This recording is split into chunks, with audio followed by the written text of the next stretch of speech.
Hey brother, welcome to another video from the Mentoring Men channel. I'm Sven Masterson, one of the co-founders and principal mentors of the Mentoring Men community. And in this video, I want to answer the question, what is the difference between letting go or outcome independence and apathy?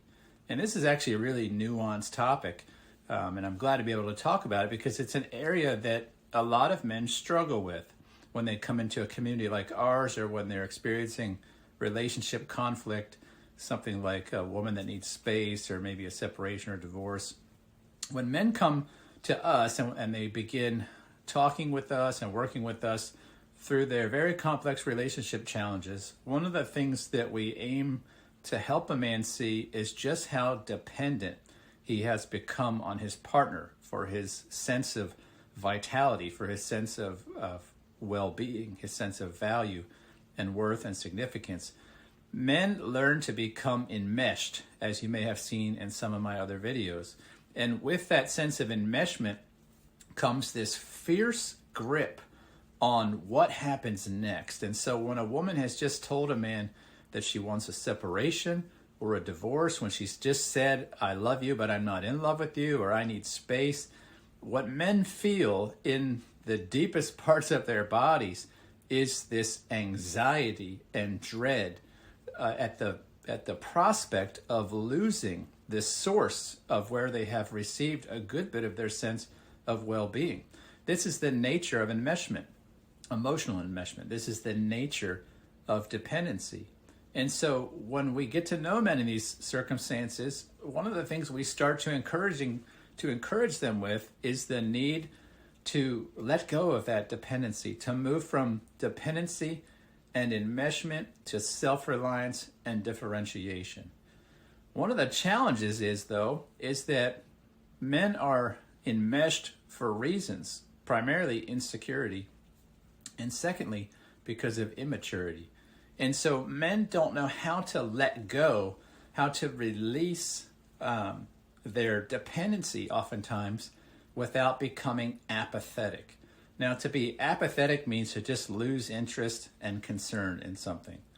And this is really complex in a relationship. In fact, it's one of the reasons men are oftentimes struggling to release their attachment to how things turn out and release their attachment to dependency, because they only know attachment and dependency and apathy.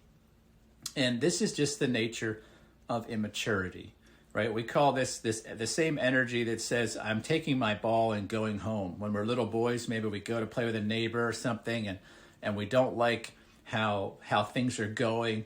And so our solution, it's actually a strategy to try to convey hurt, is to turn around and pout and walk off and say, I don't care. I don't like you anymore. And this is a very immature energy, but it's all that some people really know. They don't know how to let go of a dependency without letting go of concern and appreciation and warmth for a person. And this is actually a dead giveaway that you have a dependency relationship with somebody, that you have an eros-based love for them. You think in those moments that you really love and care for and adore someone, but if letting go of them turns your person towards apathy, you actually were using them. That's a hard reality to swallow, but a good bit of you was just fiercely gripping onto this person, not for intrinsic worth and value in that person, but for what they provided to you. So to not do that, we have to come at life and relationship from a different place. We have to understand with some sobriety exactly what role a person has played in our life.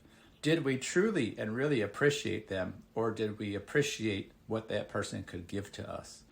And in a dependent relationship, probably a little bit of both are happening, but by the time they break, the bulk of what we're appreciating in that relationship is the dependency, that our needs and wants and desires are being at least partially fulfilled from that person. And so That is very much the brain seeking to figure out a way to have needs met outside of itself. And when you're in a relationship crisis, that's all coming to a head. It's all crumbling. You can't look to this woman anymore to give you a sense of okayness, a sense of feeling good about yourself, a sense of feeling like a good man, because she is basically saying, no more. I'm not interested in this. I'm not I'm not playing this game with you anymore. I'm not going to be your tool and your device to make you feel good. I'm not going to be your mother anymore. I'm not going to be your nurturer. I've got to go my own way. I'm tired of the icky feeling I have of being these things in your life. And so she heads this way, and that hurts a man. And now he's faced with a crisis. He's going to want to pursue. This is exactly what men do. Men chase after that because they're chasing after needs. They don't know how self-reliantly to meet their needs because they've placed all that power and agency in their partner. And this is what creates this desperation to get her back. Although a lot of men, I'd say most actually, mistake that immature desperation for love. It's not love. It's actually just trying to hang on to getting something from someone. And so when we tell those guys, hey, you need to release your grip. You need to give this woman space. You need to stop the desperation and needy pursuit. They don't have any other tools in their toolbox but apathy. Now let me tell you a really quick story here real quick. When I was a teenager, I was very insecure. And around the age of 16, I started to pick up and play the guitar. And it turned out I was pretty good at it. And I started to quickly learn that playing the guitar netted me some appreciation from people. And it got me interest from people. And it gave people something to ooh and ah over. And so for the next, 15, 20 years, I continued to play the guitar and practice my craft and really kind of enjoyed being a guitar player. It became part of my identity to play guitars and to be good at guitar and and receive praise for playing the guitar. And then at some point I kind of just got disgusted with myself at how much I was not really enjoying playing the guitar.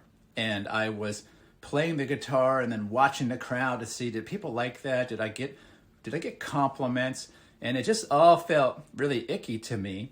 And for about 10, 15 years, I have barely touched a guitar. I've only recently been able to pick up the guitar again because what I had experienced was apathy. After I let go of the dependency-based reason I was playing the guitar, to be honest, for a little while, I went through this period. I didn't have a reason to play the guitar anymore.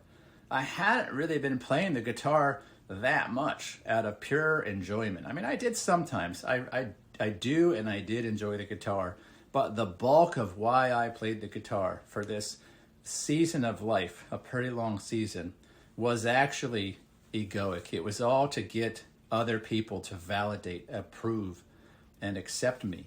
And when that went away, I didn't have anything left. I didn't have a compelling reason to play the guitar. I was apathetic.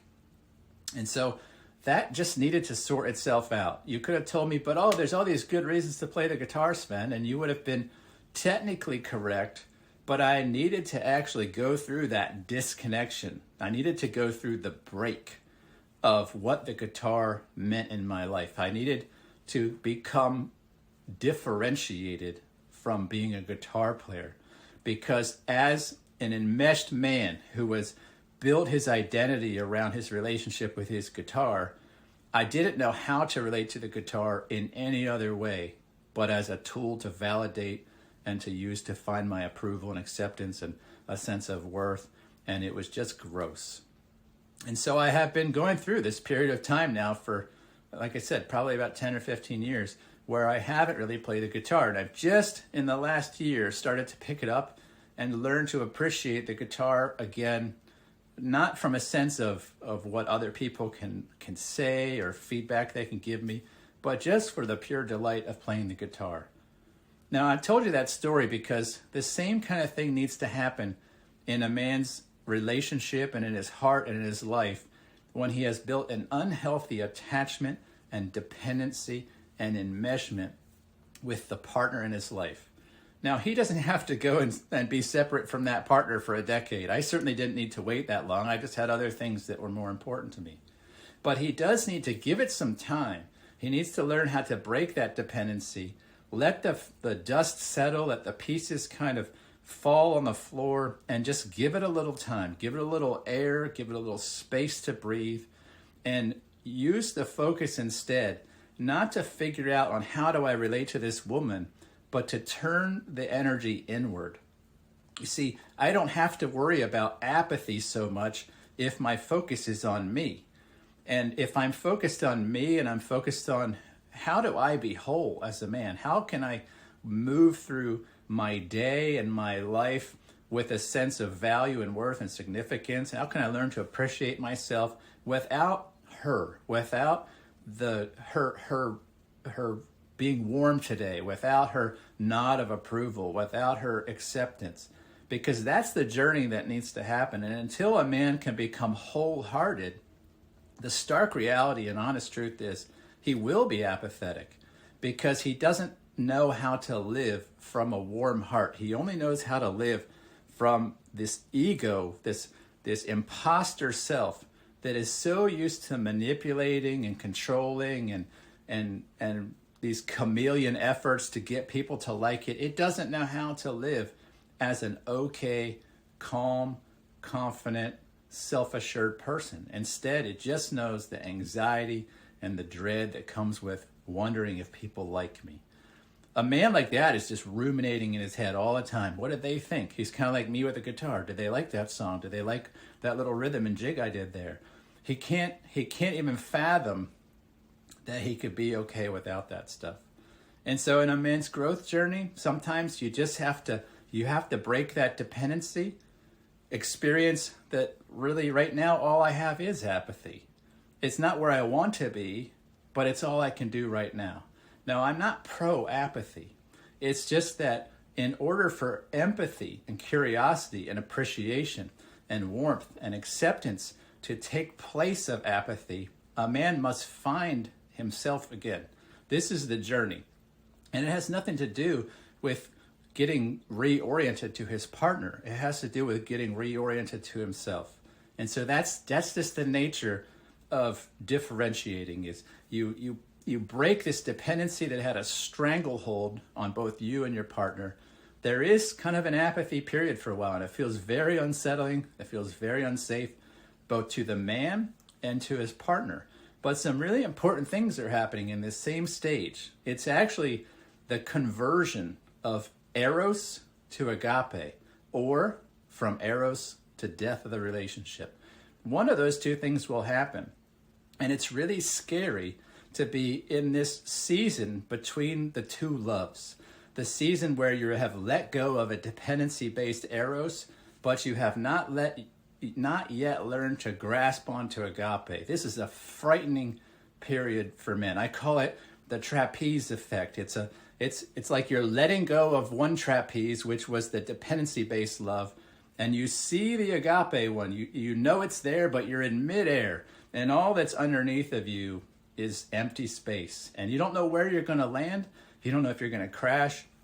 You don't know what the future is of the relationship, but something is going to happen. You're either going to grab back on to eros, or you're going to grab on to the agape trapeze. And this is a really frightening time. And this is a perfect example of why it's great to be in a community of other men who have been here, because this weightless area that feels really, really awkward and feels like I don't know how to be in this space without being a jerk. I don't know how to be here without a little boyish, immature, hurt feeling.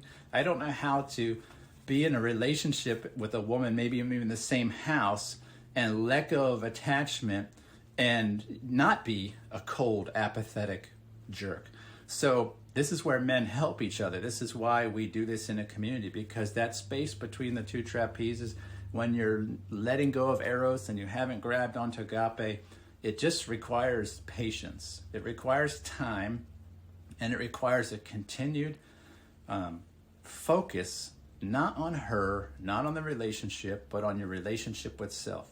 And this is what we do in Mentoring Men. We keep bringing a man's focus back to his own heart, because the way through that space, the way to settle that horrible feeling of flying through the air between those trapezes, is to figure out who you are, to reconnect with the deepest sense of yourself, to be able to look at the mirror and appreciate the man you see and love him first.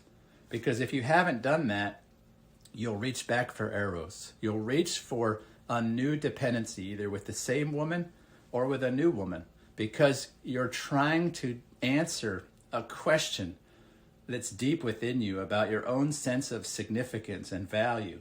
And if you can't find that within, you head to dependency. But if you find it, and this is why it's scary, you're finding it in the mid-air weightlessness where you have no dependency anymore who can give you your sense of self. And that's a scary, frightening time. You're transitioning from immaturity to maturity.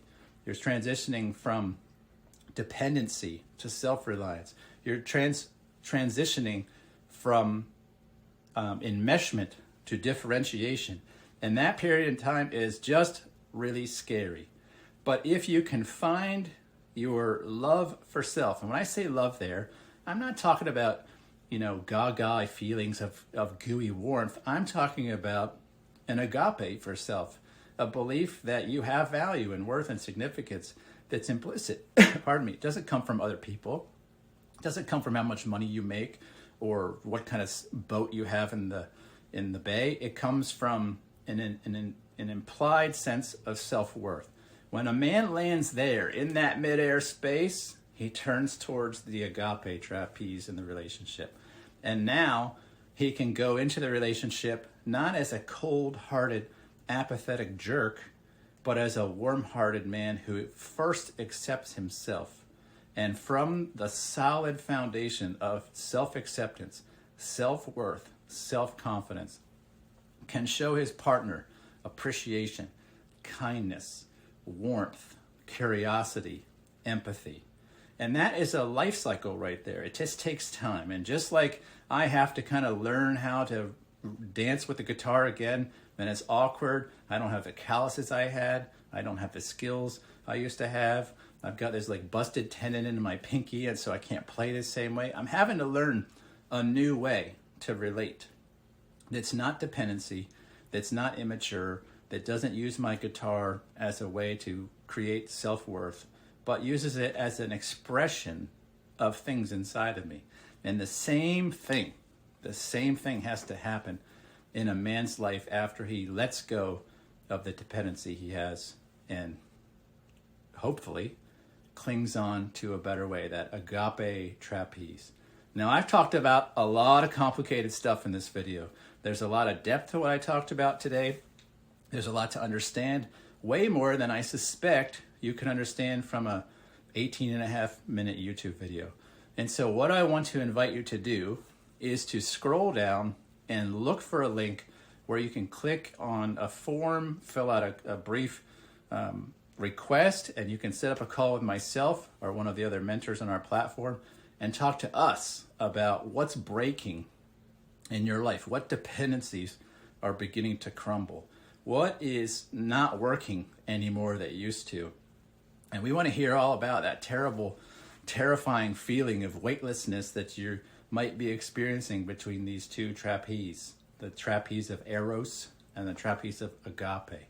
And what we want to do in that call is just get to know you, get to know what's going on, and offer you some encouragement, some direction, some clarity. And we do all of that absolutely free. It's complimentary in a session that's between 45 and 90 minutes. And you can set that up just by going below, fill out that form, and we can get that going. With that, I wish you the best as you seek to find your way from dependency and all that stuff onto better days. And I will talk to you in another video. Take care.